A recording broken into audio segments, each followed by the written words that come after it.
আসসালামু আলাইকুম এভরিওয়ান, স্বাগতম জানাচ্ছি কিশোরগঞ্জের ভাইরাল সুপারি বাগান থেকে। দর্শক, কিছুদিন পূর্বে এটি ছিল কিশোরগঞ্জের ভাইরালের ট্রেন্ডিংয়ে, কিন্তু এখন বছরের শুরুতে গিয়েছিলাম সেই ভাইরাল সুপারি বাগানটি দেখতে। এখন এখানে মানুষের কোনো আনাগোনা নেই। আমি এই সুপারি বাগানের মালিকের সঙ্গে কথা বলে জানতে পারলাম এখানে কিছু দুষ্কৃতিকারী এবং কুচক্রী মহল এখানে এই বাগানের সৌন্দর্য বিনষ্ট করার জন্য বিভিন্ন প্রকার চেষ্টা চালিয়েছিল।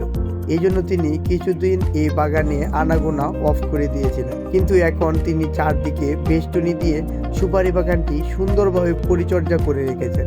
আপনারা চাইলে কিন্তু এখন ঘুরে দেখে আসতে পারেন। আপনারা যারা যেতে চান তারা অবশ্যই এখন সেই ভাইরাল সুপারি বাগানের সৌন্দর্য দেখার জন্য যেতে পারেন। আজকে এই পর্যন্ত থাকলো, ধন্যবাদ সবাইকে।